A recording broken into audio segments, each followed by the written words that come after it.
Hello students, आज हम लोग बात करेंगे आईएमएफ और वर्ल्ड बैंक के बारे में। बीकॉम ऑनर्स फोर्थ सेमेस्टर के यूनिट 3 का ये एक टॉपिक है जो बहुत इंपॉर्टेंट है और अक्सर क्वेश्चन इसके ऊपर आते हैं।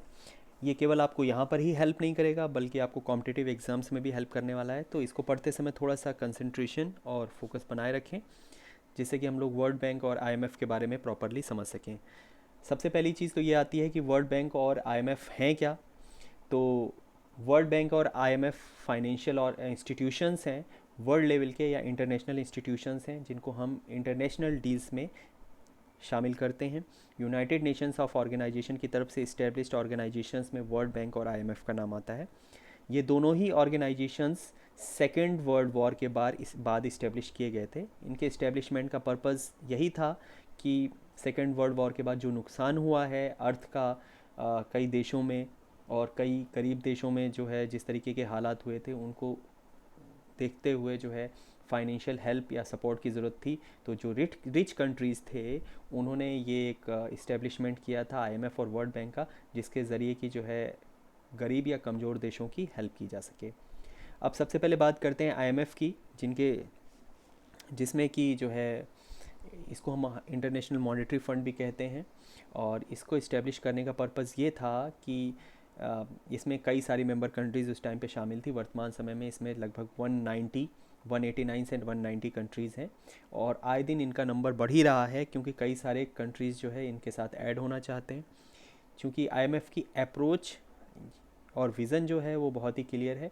ये ग्लोबल लेवल पर मॉनेटरी सपोर्ट प्रोवाइड करते हैं, ये कई कंट्रीज़ को फाइनेंशियल स्टेबिलिटी प्रोवाइड करते हैं और साथ ही वो देश जो फाइनेंशियली वीक हैं या अनडेवलप्ड हैं या सेमी डेवलप्ड हैं तो उन देशों के डेवलपमेंट के लिए जो है इंटरनेशनल ट्रेड में उनको हेल्प करना, उनको एम्प्लॉयमेंट प्रोवाइड करना, उनको उन कंट्रीज़ को सस्टेनेबल बनाना, उनके रिसोर्सेज का प्रॉपर यूटिलाइजेशन करने में हेल्प करना और वहाँ की गरीबी को हटाना, ये सब जो है इंटरनेशनल मॉनेटरी फंड के मेन इम्पैक्ट्स और काम है। अब बात होती है कि आईएमएफ और वर्ल्ड बैंक इनका हेडक्वार्टर कहाँ है। तो वर्ल्ड बैंक और आईएमएफ दोनों का हेडक्वार्टर सेम जगह पर है। इनका headquarter Washington DC District of Columbia में है, यूनाइटेड स्टेट्स ऑफ अमेरिका में। इसका इस्टेब्लिशमेंट जो है 1945 में सेकेंड वर्ल्ड वॉर के बाद किया गया था। 1947 से इन्होंने अपना वर्क स्टार्ट किया था। जो इम्पॉर्टेंट चीज़ है वो ये है कि इसका इस्टेब्लिशमेंट जब किया गया था तो भारत उस टाइम पे इसके एक मेंबर कंट्रीज़ में से एक था, यानी कि आईएमएफ और वर्ल्ड बैंक के इस्टेब्लिशमेंट के समय भारत का इसमें एक्टिव रोल था एंड भारत एक प्रायर कंट्री के तौर पे वहाँ पर वर्क कर रहा था। आपके सामने जो एक हायरार्की दी गई है इसमें जो है ये दिखाया गया कि आईएमएफ में किस तरीके से रन कराया जाता है। तो इसमें सबसे ऊपर मेंबर कंट्रीज़ शामिल होती हैं जिनमें बोर्ड ऑफ गवर्नर्स बनाए जाते हैं। फिर उसके बाद एग्जीक्यूटिव बोर्ड होता है जिसमें आईएमएफ या इंटरनेशनल मॉनेटरी फंड के मैनेजिंग डायरेक्टर्स होते हैं। फिर डेप्यूटी मैनेजर्स और डिप्टी डायरेक्टर्स जो है शामिल किए जाते हैं। तो ये एक हायरार्की है, आप चाहें तो इसको अलग से नोट डाउन कर सकते हैं और इसी पैटर्न पे आप इसको लिख भी सकते हैं। अब बात आती है मेंबरशिप की। तो मैंने आपको पहले ही बताया कि भारत इसके एक इनिशियल मेंबर्स में से एक था, यानी जब आईएमएफ और वर्ल्ड बैंक का इस्टेब्लिशमेंट किया गया तो वहाँ पे भारत पहले से ही मौजूद था इस कॉन्फ्रेंस में। ये कॉन्फ्रेंस ब्रेटन वुड कॉन्फ्रेंस के नाम से जानी जाती है और ये कॉन्फ्रेंस जो है 31 दिसंबर 1945 में इस्टेब्लिश की गई थी, जिसके बाद आईएमएफ का जन्म हुआ था। इसके बाद लगभग इसमें उस टाइम पे 70 नेशंस या 70 देश शामिल थे और जैसे जैसे ये एक्सपेंड हुई तो इसमें मेंबर कंट्रीज़ की संख्या आगे बढ़ती रही।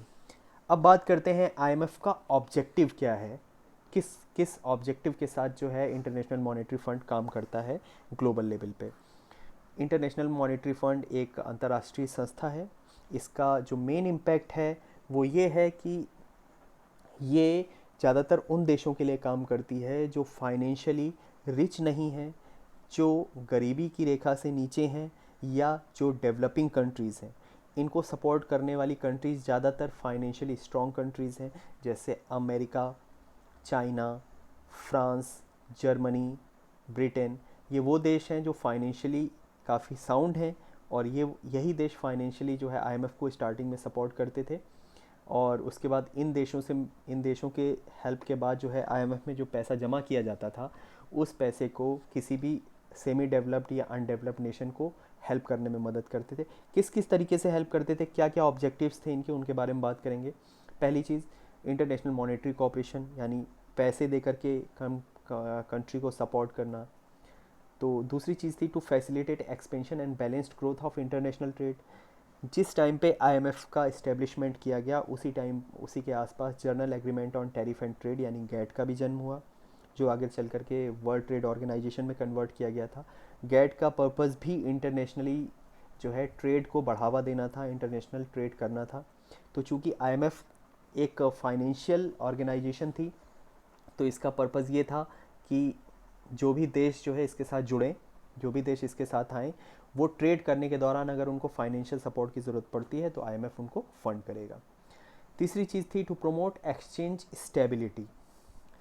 सेकेंड वर्ल्ड वॉर के बाद ज़्यादातर देशों की कंडीशन बहुत जिगजैग हो गई, इसमें बहुत अप्स डाउन से, उनकी फाइनेंशियल सिचुएशन बहुत अच्छी नहीं थी और कई देश फाइनेंशियली साउंड थे। तो चूंकि एक कंट्री की करेंसी की वैल्यू दूसरी कंट्री की करेंसी की वैल्यू के कंपैरिजन में थोड़ी सी ज़्यादा वेरी कर रही थी, तो वो वेरी ना करे या ज़्यादा परिवर्तनशील ना हो, तो इसको कंट्रोल करने के लिए आईएमएफ ने एक्सचेंज स्टेबिलिटी सिस्टम को प्रमोट किया। और चूंकि ये ग्लोबल स्टेबिलिटी सिस्टम था, तो इससे ये फ़ायदा हुआ कि लगभग सभी देशों में करेंसी की वैल्यू को इस्टेब्लिश करने के लिए हेल्प मिली। अगला पॉइंट है generating higher employment and income. मैंने आपको जैसा कि पहले बताया कि फाइनेंशियल संस्था का जन्म ही इसलिए हुआ था कि गरीब देश या जिन देशों में जो है पॉवर्टी है, वहाँ पर जो है एम्प्लॉयमेंट जनरेट किए जा सकें, उनको फाइनेंशियली सपोर्ट किया जा सके। तो आईएमएफ का ये एक मेजर ऑब्जेक्टिव था। एबोलिशन ऑफ एक्सचेंज रेस्ट्रिक्शन, यानी पहले रेस्ट्रिक्शन को एक्सचेंज ऑफ करेंसी और गुड्स को लेकर के जो जो रेस्ट्रिक्शंस रहते थे, उन रेस्ट्रिक्शंस को अवॉइड किया जा सके, वहाँ पर एक यूनिफॉर्मिटी लाई जा सके। और लास्ट इसका टारगेट, एक ऑब्जेक्टिव जो था वो था aid to members during emergency, यानी किसी देश को अकस्मात तत्काल मदद की ज़रूरत पड़े तो उनको सहायता प्रदान की जा सके। ये एक मेन ऑब्जेक्टिव था आईएमएफ का। तो जैसा कि हम लोगों ने देखा, ये ऑब्जेक्टिव्स बहुत ही स्पेसिफाइड और क्लियर हैं। यही ऑब्जेक्टिव्स ऑलमोस्ट वर्ल्ड बैंक के भी हैं। थोड़े बहुत फ़र्क हैं, वो हैं इनके ड्यूरेशंस को लेकर के और इनके कुछ एस्पेक्ट्स को लेकर, जिनके बारे में कि हम आगे उसमें डिस्कस करेंगे। अगला जो टॉपिक आता है वो है functions of IMF. IMF mainly क्या क्या फंक्शंस परफॉर्म करती है, इसके बारे में हम लोग बात करते हैं। सबसे पहली चीज़ है determining rate of exchange bye every country. IMF या इंटरनेशनल मॉनेटरी फंड लगभग अपने सभी मेंबर कंट्रीज़ के ऊपर सुपरविज़न रखती है और सभी मेंबर कंट्रीज़ से ये कहती है कि आपके यहाँ पर जो भी करेंसी यूज़ की जाती है, उस करेंसी का एक्सचेंज रेट डिटर्मिनेशन बहुत ही क्लियर और ट्रांसपेरेंट होना चाहिए, ताकि दूसरी मेंबर कंट्री यदि आपके साथ कोई व्यापार करती है तो उसको अपने फाइनेंशियल मैनेजमेंट और एनालिसिस करते समय पूरे तरीके से हेल्प मिले। अगर आप रेट को फिक्स ना रख करके ज़्यादा वेरी करेंगे तो हमारे यहाँ जो ग्लोबल ट्रेड है, उसको ग्लोबल ट्रेड में दिक्कत आने के पूरे चांसेस रहेंगे, जिसकी वजह से हम ट्रांसपेरेंट तरीके से ट्रेड नहीं कर सकते। तो ये एक मेन फंक्शन है आईएमएफ का। दूसरी चीज़ है फंड लेंडिंग, यानी अगर किसी कंट्री को आईएमएफ से फंड चाहिए होता है या किसी कंट्री से आईएमएफ को पैसा लेना होता है, तो इस तरीके की एक्टिविटीज़ को भी आईएमएफ डायरेक्टली परफॉर्म करती है, यानी अपने फंक्शंस के सुपरविज़न में रखती है। क्रेडिट ट्रेंचेस, यानी अगर किसी कंट्री को क्रेडिट देना है, उस केस में भी आईएमएफ हेल्प करती है। ये एक सेंट्रल बैंक है। सेंट्रल बैंक का मतलब, जैसे भारत में कई सारे नेशनलाइज और नॉन बैंकिंग फाइनेंशियल इंस्टीट्यूशंस हैं जिनको सुपरवाइज़ करने के लिए आरबीआई एक बैंकर्स बैंक के तौर पे जाना जाता है। उसी तरीके से आईएमएफ और वर्ल्ड बैंक इन बैंकर्स बैंक के भी सुपरवाइजरी बैंक होते हैं, यानी आरबीआई जैसे बैंक को अगर फाइनेंशियल हेल्प की ज़रूरत पड़ती है तो ये आईएमएफ से कांटेक्ट कर सकते हैं, इसीलिए इनको सेंट्रल बैंक कहा जाता है। क्योंकि आरबीआई एक सेंट्रल बैंक है, उसको अगर किसी बैंक की ज़रूरत पड़े तो आईएमएफ और वर्ल्ड बैंक है, that's why IMF is bankers bank. अगली चीज़ है technical and training assistance. Training and technical assistance, यानी इंटरनेशनल लेवल पे अगर जो है कोई टेक्निकल असिस्टेंस, ज़्यादातर कंट्रीज़ वो टेक्निकली एडवांस नहीं हैं, उनको टेक्निकल असिस्टेंस की ज़रूरत है तेज़ी से ग्रो करने के लिए और हेल्प करने के लिए, तो इस तरीके की ट्रेनिंग प्रोवाइड करने का काम भी आईएमएफ करती है। आईएमएफ ट्रेनिंग और टेक्निकल असिस्टेंस में भी हेल्प करती है। कंसल्टेंसी रोल, किसी कंट्री को अपने यहाँ पर फाइनेंशियल एनालिसिस करने के लिए और उनकी एनालिटिकल रिपोर्ट्स को तैयार करने के लिए अगर हेल्प की ज़रूरत पड़ती है तो वहाँ पर भी आईएमएफ उनको हेल्प करती है। जैसे कि भारत के लिए भी हर साल आईएमएफ एक मॉनेटरी रिपोर्ट तैयार करती है, फाइनेंशियल रिपोर्ट तैयार करती है, जिसमें भारत में होने वाले फाइनेंशियल नुकसान और फ़ायदे दोनों चीज़ों को वो गिनाती है।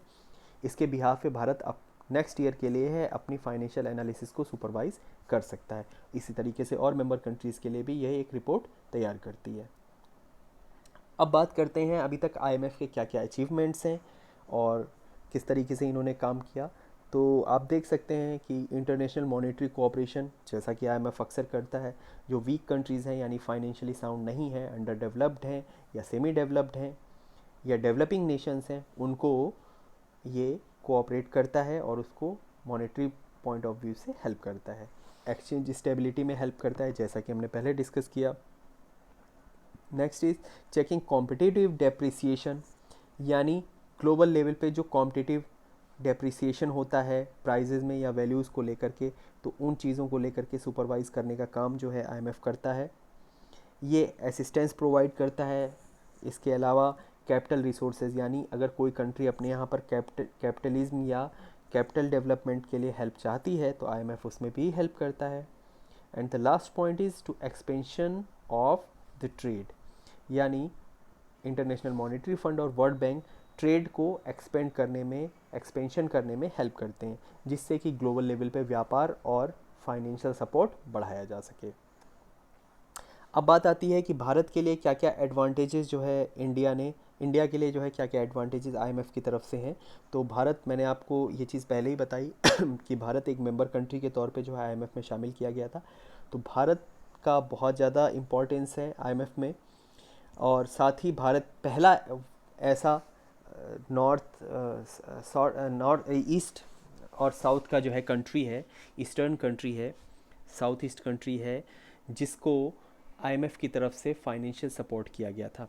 यानी अगर आप बात करते हैं Singapore, Thailand, Cambodia, Indonesia, Malaysia, Vietnam जैसी बहुत सारी कंट्रीज़ का, इसके अलावा पाकिस्तान, बांग्लादेश, श्रीलंका, मालदीव, नेपाल, इन सारे देशों में अगर आप कंपैरिजन करते हैं तो भारत ही इकलौता ऐसा देश है जिसको पहली बार आईएमएफ से सपोर्ट, फाइनेंशियल सपोर्ट दिया गया था। दूसरी चीज़ ये है कि helps in foreign exchange crisis.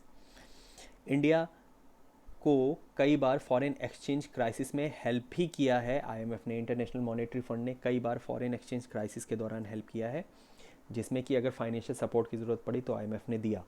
इसके अलावा एक रूल यह भी है कि आईएमएफ का जो कंट्री मेंबर होगा वो ही वर्ल्ड बैंक का मेंबर रह सकता है, एक्सेप्ट 5 बेसिक नेशंस।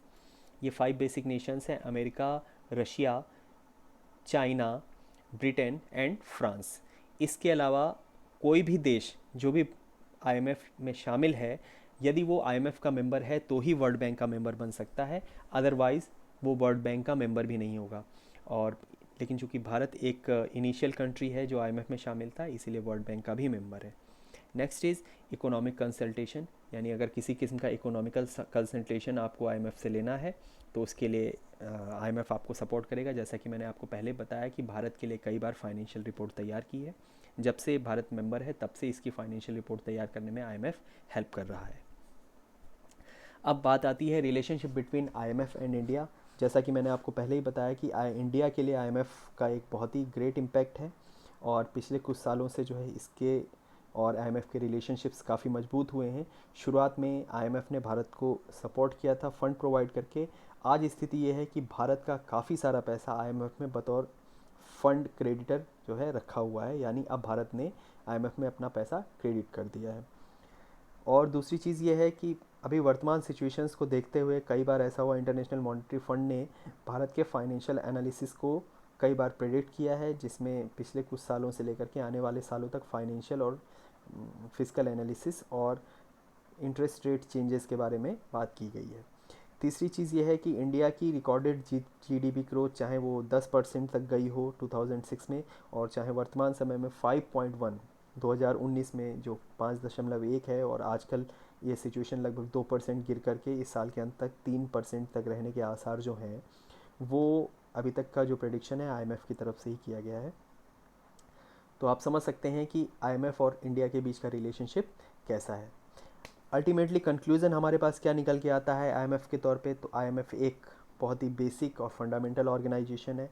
भारत की इकोनॉमी में इसका एक अहम रोल है और कई सारे ग्लोबल फैक्टर्स के ऊपर काम करती है, कई सारे लोकल फैक्टर्स के ऊपर भी काम करती है। और चूंकि भारत एक ग्रोइंग इकोनॉमी है और अभी डेवलपिंग कंट्री है, इसलिए इसमें आईएमएफ का एक विशेष योगदान है। शॉर्ट टर्म फंड्स कई बार प्रोवाइड किए जा चुके हैं, फाइनेंशियल डिसीजंस लेने में हेल्प करती है, और इसके अलावा जो है हमारी इकोनॉमिक पॉलिसीज़ को बनाने में तो डेफिनेटली इसका कोई तोड़ ही नहीं है। काफ़ी समय से आईएमएफ इस चीज़ में सपोर्ट कर रहा है। तो जिन पॉइंट्स को हम लोगों ने डिस्कस किया है, इनमें से अगर किसी पॉइंट में आपको कोई कन्फ्यूज़न होता है तो आप कभी भी पूछ सकते हैं, डिस्कस कर सकते हैं। बाकी पॉइंट्स इसमें क्लियर हैं, आप उनको चाहे नोट कर सकते हैं और चाहे जो है आप प्रॉपरली जो है स्लाइड के तौर पे सेव कर सकते हैं। और अब हम लोग नेक्स्ट टॉपिक जो डिस्कस करेंगे वो वर्ल्ड बैंक के बारे में है। तो नेक्स्ट स्लाइड में हम लोग वर्ल्ड बैंक डिस्कस करते हैं। आज के लिए थैंक यू, थैंक्स।